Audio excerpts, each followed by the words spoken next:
오늘 말씀은 출애굽기 24장 1절로 8절입니다. 또 모세에게 이르시되 너는 아론과 나답과 아비후와 이스라엘 장로 70명과 함께 여호와께로 올라와 멀리서 경배하고 너 모세만 여호와께 가까이 나오고 그들은 가까이 나오지 말며 백성은 너와 함께 올라오지 말지니라. 모세가 와서 여호와의 모든 말씀과 그의 모든 율례를 백성에게 전하매 그들이 한 소리로 응답하여 이르되 여호와께서 말씀하신 모든 것을 우리가 준행하리이다. 모세가 여호와의 모든 말씀을 기록하고 이른 아침에 일어나 산 아래에 제단을 쌓고 이스라엘 12지파대로 12기둥을 세우고 이스라엘 자손의 청년들을 보내어 여호와께 서로 번제와 화목제를 드리게 하고 모세가 피를 가지고 반은 여러 양푼에 담고 반은 제단에 뿌리고 언약서를 가져다가 백성에게 낭독하여 듣게 하니 그들이 이르되 여호와의 모든 말씀을 우리가 준행하리이다. 모세가 그 피를 가지고 백성에게 뿌리며 이르되 이는 여호와께서 이 모든 말씀에 대하여 너희와 세우신 언약의 피니라. 아멘. 오늘도 무척 무더운 날입니다. 어제가 처서였다고 하는데요. 어제 처음 들은 이야기이긴 합니다만 처서의 마법이라는 말이 있다면서요. 그런데 올해는 처서의 마법이 없었습니다. 그리고 9월까지 이렇게 더운 거 아니냐 이런 이야기들이 많이 됩니다. 사실 지난 주간에 생각할 때만 하더라도 조금 선선해지겠지 그렇게 기대했는데 오히려 지난 주일보다 더 더워진 것 같습니다. 여러분 계속되는 무더위에 여러분들 건강 상하지 않도록 각별히 유의하시기를 바라고요. 또 요즘에 무덥기 때문에 습도도 있고 그래서 음식 드시는 것도 여러분 잘 이렇게 드시고 또 잘 관리하셔서 이렇게 건강 상하지 않도록 그렇게 하시면 좋겠습니다. 이 시간 우리가 함께 인사하시면 좋겠는데요. 언제나 주님의 은혜 속에서 사십시다 하고 축복하시면 좋겠습니다. 언제나 주님의 은혜 속에서 사십시다. 언제나 주님의 은혜 속에서 사십시다. 그렇습니다, 여러분. 언제나 주님의 은혜 속에서 사시는 여러분들이 되기를 소원합니다. 비록 믿음의 사람들이 세상에 살아가는 것이 넉넉하지만은 않습니다. 그럼에도 불구하고 우리가 감사하고 고백하는 것은 죽을 수밖에 없는 죄인을 용서해 주신 하나님의 은혜를 우리가 매번 묵상합니다. 그래서 그 주님의 은혜를 묵상하기에 오늘 또 감사하면서 또 삶을 살아갈 수 있게 되어지는 것이죠. 그러게 여러분 항상 힘들고 어려울 때마다 날 구원하신 주님의 은혜를 묵상하고 고백할 수 있는 그런 우리 모두가 되기를 간절히 소원합니다. 이제 우리 주일학교 학생들에게 말씀을 전하겠는데요. 계속되는 성경 본문의 이야기는 이스라엘 백성들이 출애굽에서 시내산 앞에 서게 되었지요. 그런데 그 시내산 앞에 섰을 때 하나님께서 모세에게 시내산 꼭대기로 올라오라고 합니다.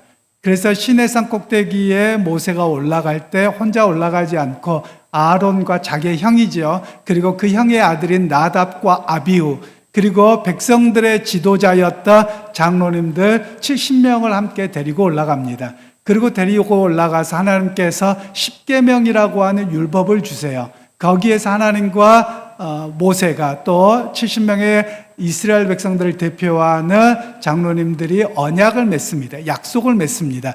그리고 다시 내려와서 하는 이야기가 오늘 본문의 이야기예요. 아마도 이렇게 있었을 것 같아요. 모세가 높은 곳에 있고 그리고 옆에 아론과 그의 형제들이 서 있었을 것 같고요. 그리고 앞에 쭉 70명의 장로님들이 계셨을 것 같아요. 그 장로님들은 오늘날 교회 장로님들과 조금 차이가 납니다만 이렇게 이해하면 좋을 것 같아요. 옛날에는 각 가족들의 대표가 장로님들이었다. 이렇게 하면 좋을 것 같아요. 그래서 장로님들이 쭉 70명이 쓰고 백성들이 다 그 자리에서 일어나 섭니다. 그러면 모세가 거기에서 하나님과 이런 약속을 맺고 왔습니다. 여러분 그 약속을 지키시겠습니까? 라고 묻는 거죠. 그럼 우리 한국 같으면 이렇게 어떻게 할까요? 손을 들고 하나 선서 이렇게 하고 이렇게 하는 거죠. 바로 그렇게 하면서 그 하나님의 말씀을 준행하겠습니다. 이런 이야기를 했던 내용이 오늘 본문의 이야기입니다. 그러면서 오늘 우리가 성경에서 몇 가지 설명을 좀 드릴 필요가 있는데요. 이스라엘 백성들은 하나님 앞에 선서를 하고 나서 제사를 드립니다. 제사를 다른 말로 하면 예배라고 하는데요. 옛날에는 제사를 드리는 예배였다면 오늘은 말씀을 듣고 듣고 또 예수님의 십자가의 사랑을 고백하는 예배로 지금은 바뀌어져 있지요. 그래서 구약에는 제사를 이런 식으로 드렸습니다. 사진 2장이 있는데요. 저렇게 제사장들이 있어서 번제단이라고 합니다. 저기에서 짐승을 태워서 드리는 제사입니다. 한 장 더 넘겨보시면요. 저렇게 저희가 성막이라고 하는 곳인데요. 저 성막에서 하나님 앞에 올려드리면 저 뒤에 구름 기둥이 있죠. 하나님께서 임재해서 그 제사를 받으신다라는 개념이 구약시대의 예배였습니다. 오늘 우리의 예배는 앞에 잠깐 설명드린 것처럼 좀 다른 예배입니다. 이제는 더 이상 제사를 드리지 않습니다. 왜냐하면 예수님께서 십자가에 못 박혀 돌아가심으로 인해서 이제는 더 이상 제사가 필요가 없다는 거예요. 그리고 우리가 드리는 것은 하나님의 은혜로 예수님의 십자가로 말미암아 내가 나오게 되었습니다 라고 고백하고 신앙 고백하고 찬양하고 말씀 듣고 또 성찬식을 통해서 예배드리는 그런 신약의 예배로 바뀌어진 것이죠. 그러면서 오늘 성경에서는 아까 하나님 앞에 제사를 드리는 그곳을 성막이라고 합니다. 성막 사진이 2장이 있는데요. 저렇게 성막을 만들어서 제사를 드리고 구별된 장소로 사용되어졌습니다. 한 장 더 넘겨주시면요. 성막이 저렇게 구성되었던 것으로 학자들이 추정해서 그림을 그려 놓았습니다.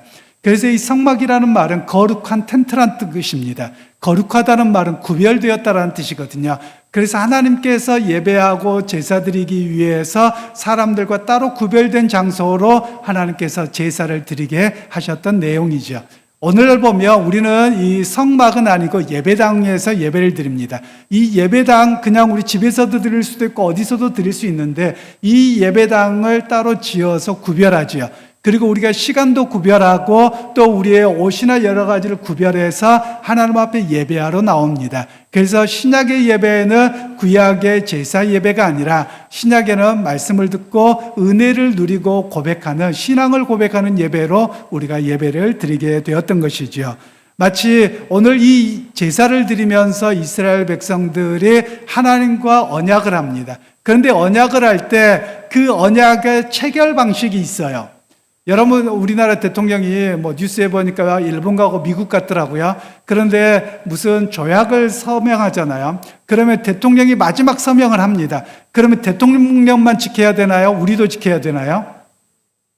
대통령만 지켜라 그러면 우리나라 사람이 아닌 거예요. 우리도 지켜야 되는 겁니다. 왜냐하면 대통령은 우리나라의 대표이기 때문에 그렇습니다. 그런데 조금 가벼운 것은 대통령 사인만 하면 되고요. 좀 무거운 거가 있습니다. 아주 큰 거예요. 예를 들면 우리나라가 딴 나라 전쟁하는데 같이 참여하겠다 이런 건 대통령 마음대로 못하는 거예요. 즉 대통령이 사인을 하고 와서 국민의 대표인 국회에 와서 설명을 합니다. 그럼 국회의원들이 투표를 하고 그것을 확인하는 절차를 거쳐요. 그걸 비준이라고 말합니다. 바로 그 과정과 비슷하게 지금 하나님과 모세 그리고 70명의 장로들이 하나님과 언약 백성으로 약속의 백성으로 살겠습니다라고 약속을 하고 그리고 온 백성들이 함께 비준하면서 우리도 그렇게 살겠습니다라고 하는 장면이 오늘 성경의 이야기지요. 그러면서 오늘 성경에서 말씀하고 있는 것의 내용은 무엇이냐면 언약 백성으로 산다라는 말씀은 세상을 의지하지 않고 세상만 바라보지 않고 하나님을 의지하고 살겠습니다. 하나님 말씀 따라 살겠습니다. 이게 바로 하나님과 약속을 맺는 그런 장면이라고 하는 겁니다. 결국 오늘 우리는 구약에는 또 제사를 드릴 때 피를 뿌렸어요. 즉 양을 잡아서 양은 태워서 보내고 하나님께 올려드리고 그리고 피를 받아서 하나님 앞에 성전에 뿌립니다. 그리고 또 일부를 절반을 가져다가 사람들에게 이렇게 피를 뿌리는 거예요. 그러면서 피가 여러분 오늘 같은 잘 안 지워지잖아요. 그러니까 이 피로라는 말은 하나님과의 언약은 뭘로 지킨다? 목숨으로 지킨다는 거예요. 그리고 절대 지워지지 않는다. 이런 의미로 하나님께서 피를 뿌리도록 하셨던 내용입니다. 그런데 우리에게는 이제 더 이상 피제사를 드리지 않아요. 제가 여러분 예배 드리는데 피 갖고 와서 여러분한테 뿌리고 이런 거 안 해요. 우리는 뭘로 하느냐? 예수님께서 십자가에 못 박혀 돌아가셔서 피 흘리셨기에 더 이상 피제사가 필요가 없는 거예요. 우리는 뭐만 필요하냐? 예수 그리스도는 나의 구주이십니다. 내가 예수 믿어야지 구원받은 것을 확실하게 고백합니다. 이 고백으로 주님 앞에 나아가게 된 것이죠. 그리고 우리가 매번 해야 될 일들은 언약의 갱신, 약속의 새롭게 함이라는 거예요. 그게 뭐냐? 매번 예배 드릴 때마다 신앙 고백합니다. 그리고 말씀을 듣고 내가 세상의 소리나 세상의 여러 가지의 마음을 빼앗기지 않고 하나님 말씀 따라 살아가겠습니다. 이 고백이 바로 우리의 언약 백성으로서의 고백이요 예배라고 할 수 있는 것이죠. 그래서 교회에서는 매번 해야 되는 게 있는 거예요. 우리 친구들 세상에 살다 보면 일주일 내내 학교 다니고 뭐하고 살다 보면 그 소리밖에 안 들거든요. 그러면 일주일에 한 번 교회에 와서 또 목사님을 통해서 말씀을 듣고 선생님을 통해서 성경 공부를 통해서 내가 말씀 붙들고 살아가야 되는구나. 내가 하나님의 아들이고 하나님의 딸이구나. 이것을 매번 다시 한번 확인하는 시간들을 가져야 되는 것이죠. 바로 그것이 예배이고 믿음 따라 살아가는 사람의 모습이다라고 하는 것을 우리에게 이야기합니다. 그래서 우리 친구들 오늘 또 나는 누구입니까? 나는 하나님의 아들이고 하나님의 딸입니다. 이 고백에서 흔들리지 않고 또 매번 믿음으로 내가 삽니다. 이 고백이 우리 친구들에게 있기를 주님의 이름으로 축원합니다. 이제 어른들에게 말씀을 전하겠는데요. 첫 번째로 하나님께서는 백성들의 지도자를 당신 앞으로 부르셨습니다. 1절 말씀을 다시 한번 합독하도록 하겠습니다. 또 모세에게 이르시되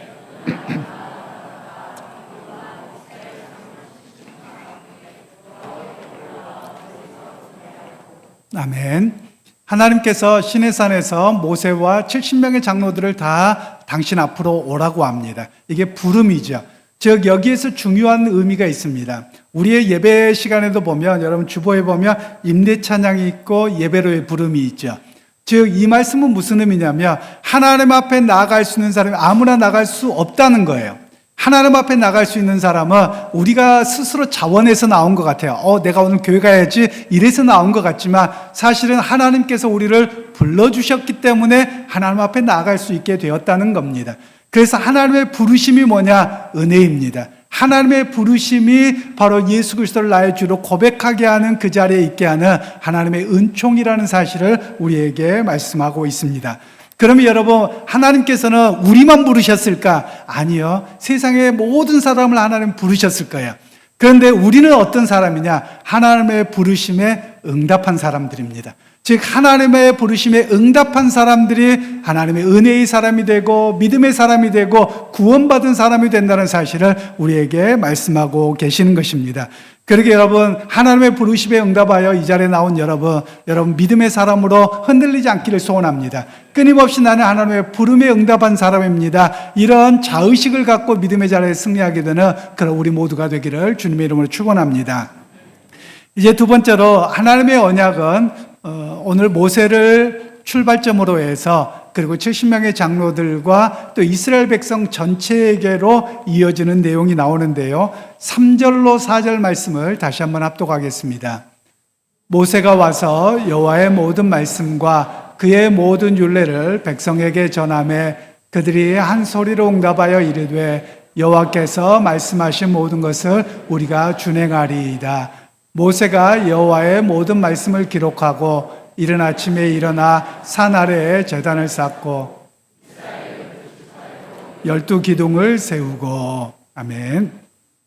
이제 모세와 70명의 장로들 그리고 온 백성이 하나님 앞에 서 있습니다. 그리고 그 언약을 비준하는 즉 언약을 지키겠습니다라고 하는 언약 백성의 고백을 하는 시간이 되었습니다.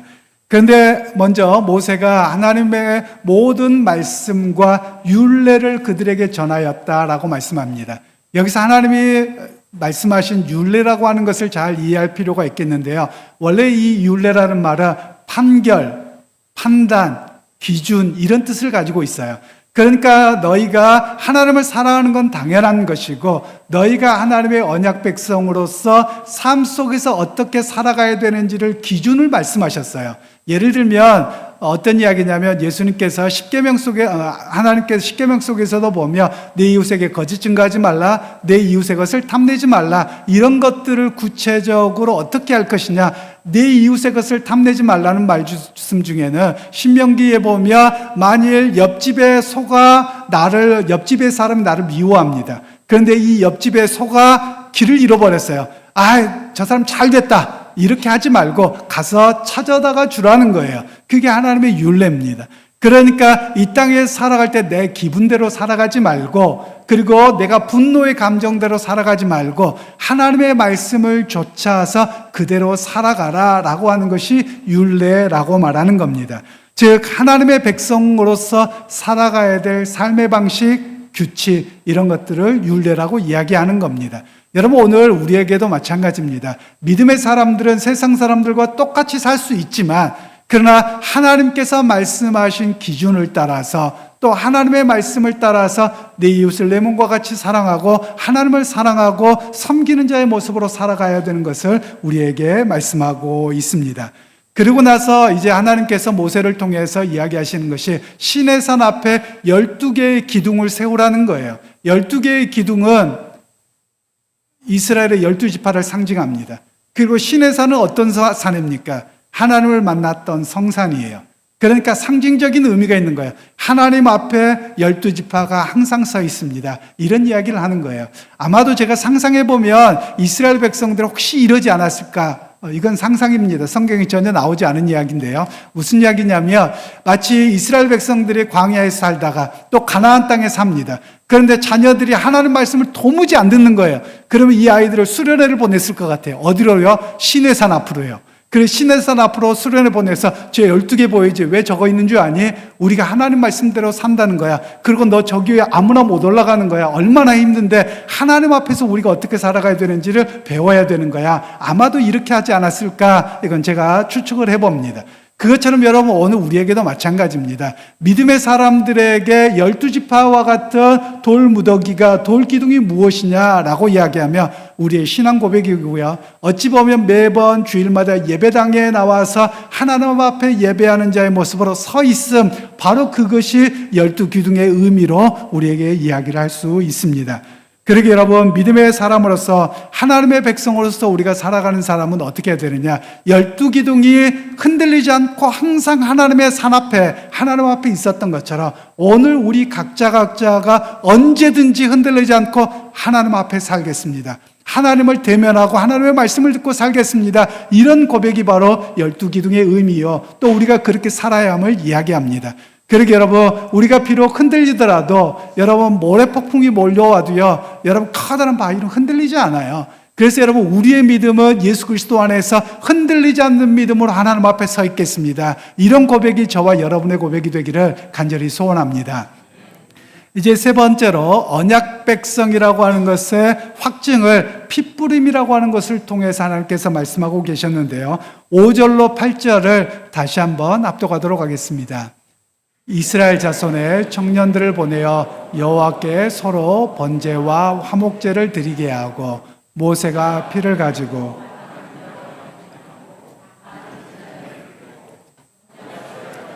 백성에게 낭독하여 듣게 하니 그들이 이르되 여호와의 모든 말씀을 우리가 준행하리이다. 모세가 그 피를 가지고 백성에게 뿌리며 이르되 이는 여호와께서 이 모든 말씀에 대하여 너희와 세우신 언약의 피니라. 아멘. 하나님 앞에서 모세는 이제 제사를 드립니다.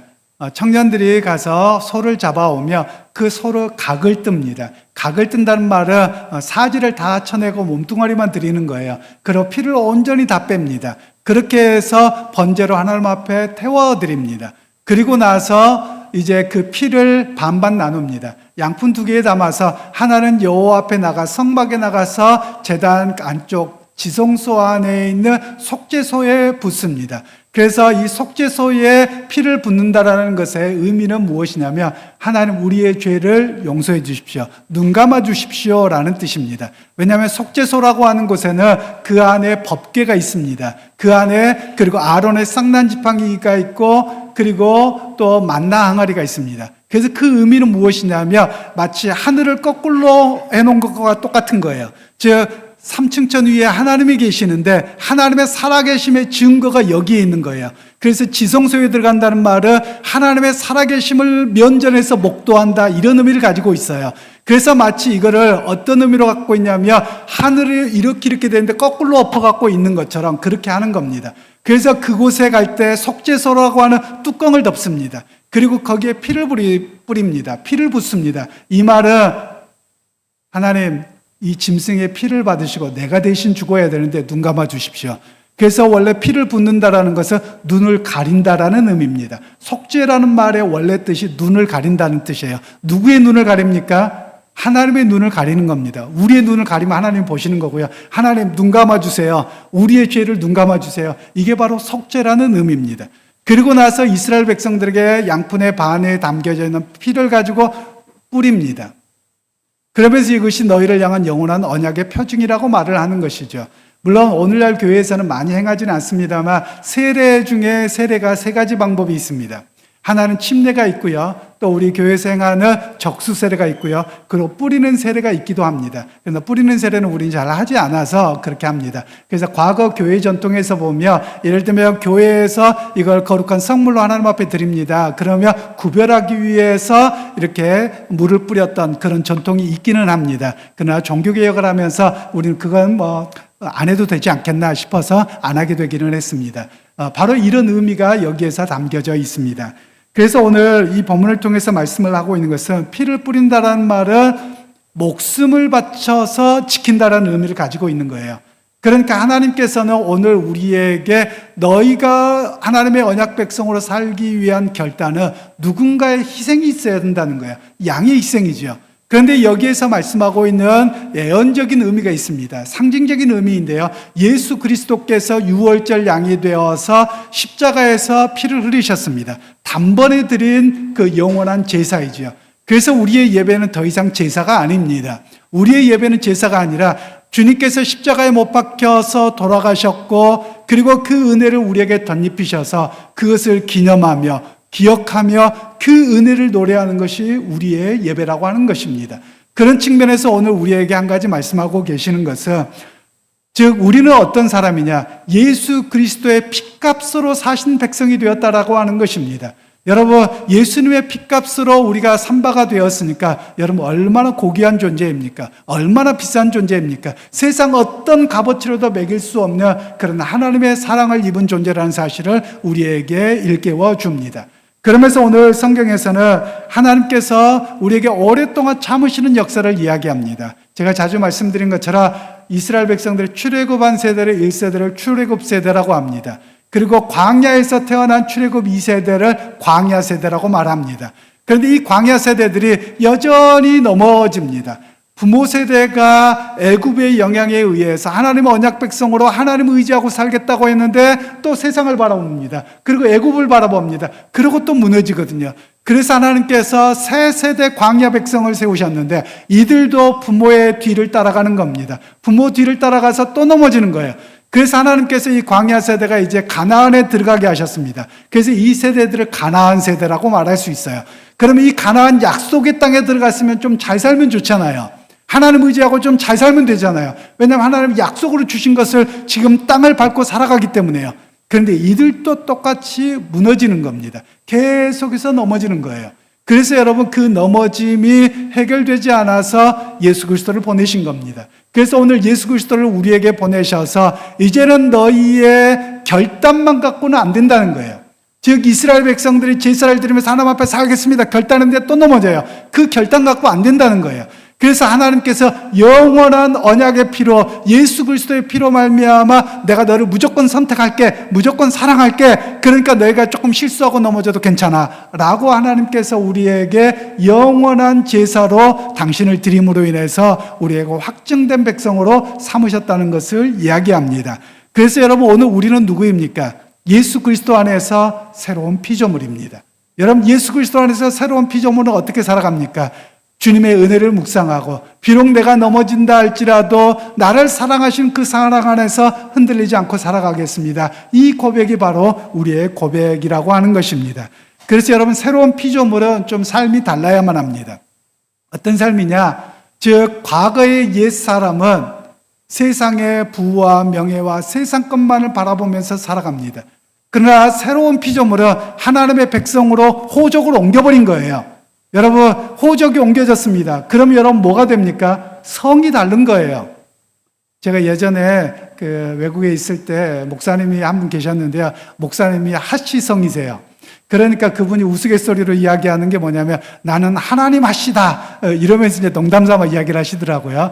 여러분 오늘 우리에게도 마찬가지입니다. 여러분 우리는 내 성과 내 삶의 모습들은 그대로 가지고 있지만 우리의 호적이 옮겨져 있어요. 세상에서 어디로 옮겨진 사람이에요? 하늘로 옮겨진 사람이에요.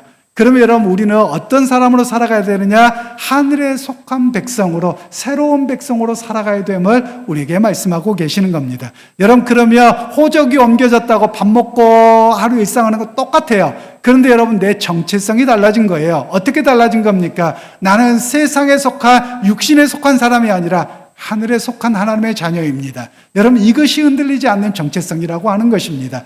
그래서 여러분 오늘 이 본문을 통해서 우리에게 말씀하고 계시는 것은 나는 누구이냐?